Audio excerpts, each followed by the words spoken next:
The last stand of Willow Creek Farm. The storm. The sun blazed high over Willow Creek Farm, casting golden rays across the sprawling fields I called home. I stood by the weathered wooden fence, a glass of iced tea sweating in my hand, watching my prize-winning cow, Bessie, chew lazily on a mouthful of hay. It was the kind of afternoon that felt timeless, quiet, warm, and perfect. The air carried the faint scent of grass and earth, and the only sounds were the soft rustling of leaves and the occasional low moo from Bessie. My little slice of paradise had stood here for generations, a testament to my family's grit and love for the land. That peace shattered the moment I heard it, the sharp click-click of heels on gravel. I didn't need to turn around to know who it was. That sound was as familiar as the crow of my rooster at dawn. Margaret Hensley, the iron-fisted president of the Willow Creek Homeowners Association, HOA, had arrived. And, as always, she wasn't alone. Flanked by two of her loyal board members, clipboards in hand, noses wrinkled, she strode toward me like she owned the place. Her face twisted in disgust as she waved a manicured hand at my barn, my grazing cows, my perfectly legal, century-old farm. This, she spat, gesturing broadly, is an eyesore. I took a slow sip of my tea, unfazed. Good to see you too, Margaret. She ignored my greeting, her voice cutting through the air like a whip. The HOA does not allow livestock within the community. You need to remove them immediately. I blinked, letting her words hang there for a moment before a short, disbelieving laugh escaped me. Remove my farm? Margaret, this place has been here longer than your HOA. Longer than you. Her lips pressed into a thin, angry line. Times change, Thomas. This neighborhood has standards, and quite frankly, a farm doesn't meet them. The board has voted. You have 30 days to comply, or we'll issue fines. I turned fully to face her, crossing my arms. Margaret, let me ask you something. Do you like fresh produce? Ever enjoy the farmer's market on Sundays? How about that honey from my bees? Ever put that in your fancy imported tea? She scoffed, waving a dismissive hand. That's beside the point. No, it's exactly the point. I took a step closer, my voice steady. This farm feeds this community. My animals aren't a nuisance. They're part of what makes this town special. You want me to get rid of my farm? That's not happening. Margaret narrowed her eyes, her voice dropping to a venomous hiss. Then you'll regret it. With that, she spun on her heel and marched off, her entourage trailing behind, leaving a cloud of expensive perfume and unwarranted hostility in her wake. I watched her go, shaking my head. I wasn't always a full-time farmer. My family had owned this land for over a century, but it wasn't until my father passed 5 years ago that I took it over completely. What started as a side gig, selling eggs, honey, and fresh vegetables, grew into something bigger. My farm became a cornerstone of Willow Creek. I hosted school field trips so kids could learn where their food came from. I donated produce to the local food bank.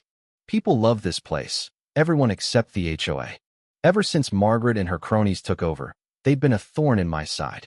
At first, it was petty complaints. The smell of the barn, barely noticeable unless you were inside it. The unsightly farm equipment.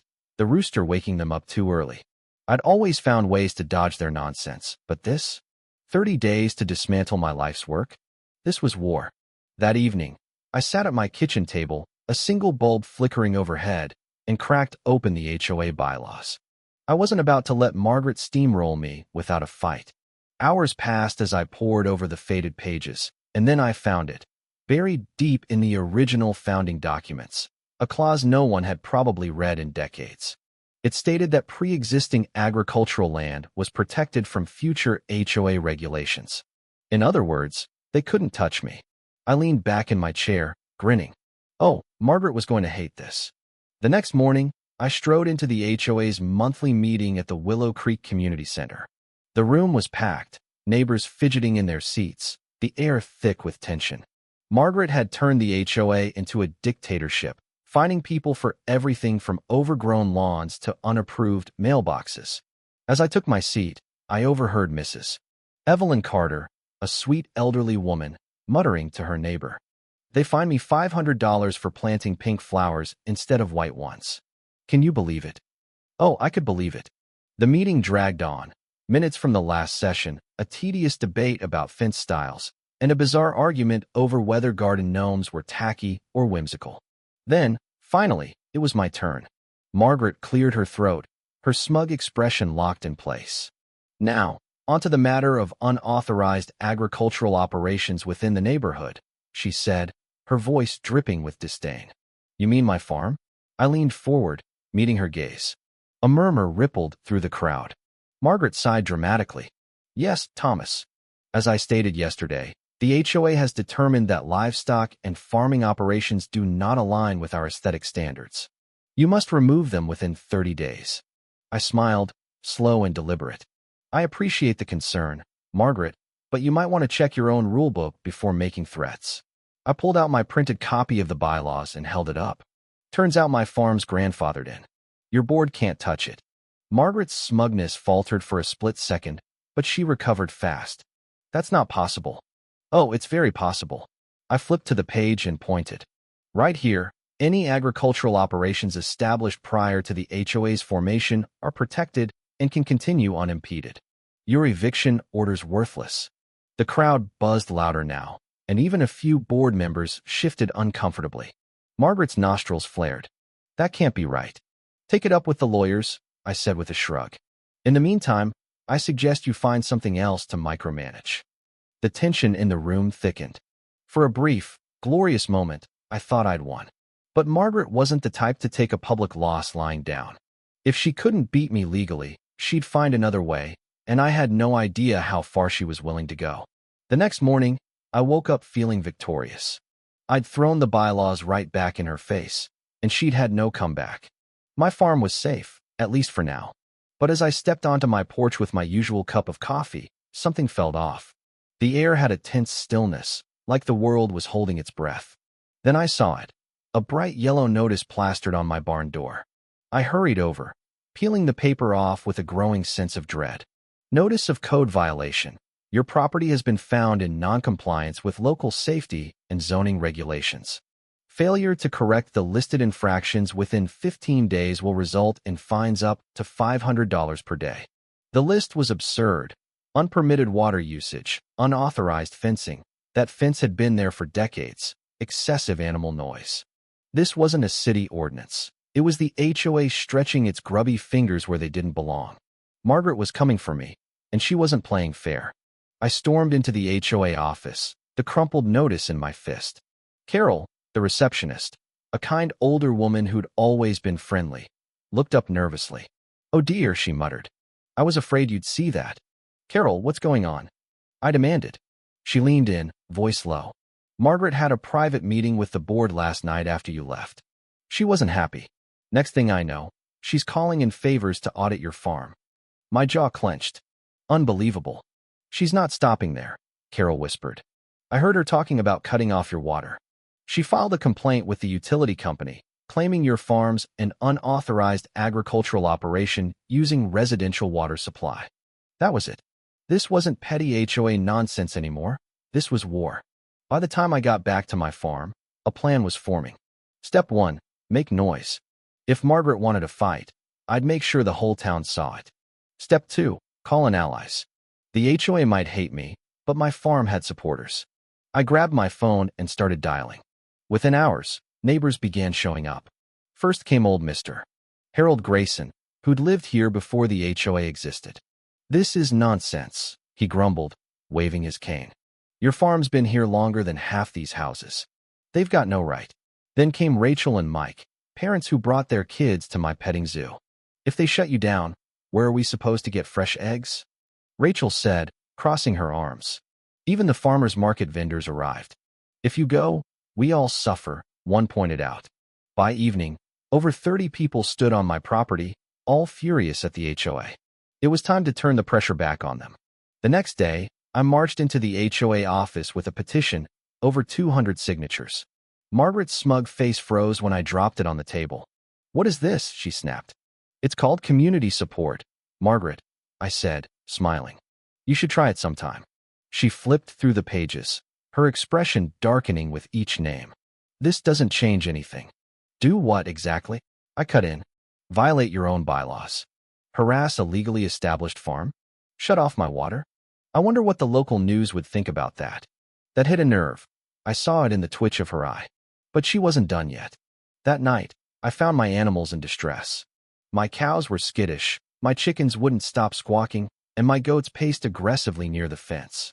Then I smelled it, chemical fumes. I rushed to the water troughs and nearly gagged. The water reeked of something harsh, like chlorine but stronger. Someone had tampered with my supply, and I had a damn good guess who. I didn't sleep that night. Instead, I set up hidden cameras around my property. If Margaret wanted to play dirty, I'd catch her red-handed. I didn't have to wait long. The next evening, just after sunset, my cameras caught movement, a shadowy figure in dark clothes sneaking around my barn. Then they stepped into the light, one of Margaret's board members, pouring something into my troughs. My blood boiled.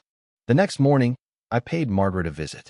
She greeted me with her usual smugness, until I set my laptop on the table and hit play. The footage spoke for itself. Her lackey, contaminating my water.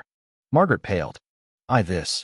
You have 24 hours to drop every complaint against my farm, I said, voice calm but firm. Or this goes to the police and the news. For the first time, she was speechless. I turned to leave, then paused at the door. Oh, and one more thing. If you try this again, I'll make sure your precious HOA crumbles. I walked out, feeling the tide turn in my favor. But something told me this wasn't over. Margaret didn't take defeat well, and her next move would be her boldest yet. At 6 a.m. the following day, I woke to a sheriff's car parked outside my barn. 2 uniformed officers stood by the gate. The older one, a burly guy with a thick mustache, approached me. You the owner? I rubbed sleep from my eyes, sensing the setup. Yeah. What's this about? We got a complaint from the HOA about dangerous livestock escaping and posing a threat to the community. I laughed sharply. Dangerous livestock. The younger officer glanced at Bessie, who was licking the barn wall. That one? He asked, raising an eyebrow. Yep. Real menace, I deadpanned. The older officer sighed. Look, we have to check. Mind showing us around? I led them through the property. Everything in order, fences secure, animals accounted for. After 10 minutes, the younger officer shook his head. This is ridiculous. We'll file it as a false report, the older one said. Sorry to bother you. As they drove off, straight toward the HOA office, I realized Margaret wasn't just playing dirty. She was weaponizing the police. This was personal now, and it was time I went on the offensive. That afternoon, I dug deeper into the HOA bylaws, searching for an edge. After hours of sifting through records, I found it. A violation not mine, but Margaret's. She had an unapproved backyard pond, against the HOA's own landscaping rules.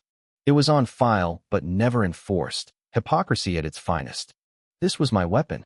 The next day, I stormed the HOA meeting with the printed report. The room buzzed with tension. Word had spread about the sheriff incident. Margaret sat at the head, smug until I slammed the report down. Since the HOA loves enforcing rules, let's talk about this violation. The room went silent. Margaret's eyes flicked to the paper. What is this? Your unapproved pond, I said, voice ringing out. Out of compliance for years. The HOA overlooked it because, surprise, you're the president. A murmur spread. Margaret's face drained of color. That's not the same thing, she stammered. Oh, but it is, I shot back. If you don't drop your complaints against my farm, I'll make sure this gets enforced, just like you've done to everyone else. She sputtered. You can't. I can't, I cut in. And I'll make sure the neighborhood sees it. The board members exchanged uneasy glances. Then one spoke up, David, who'd been silent until now. I've had enough of this. Linda, we can't keep bending rules to target people we don't like. Another nodded. He's right. If we enforce rules, it has to be fair. Margaret's jaw tightened. You need to step down, David said firmly. The room erupted. Cheers, grievances shouted out. I stood back, watching her empire collapse. It was glorious. I thought that was the end. It should have been. But Margaret had one last card to play. The next morning, a letter arrived, not from the HOA, but a real estate company, offering to buy my farm for a suspiciously high price. Something stank. I dug deeper and uncovered the truth. Margaret had been in secret talks with developers for months. Her goal wasn't just to kill my farm. It was to sell the whole neighborhood to a commercial developer.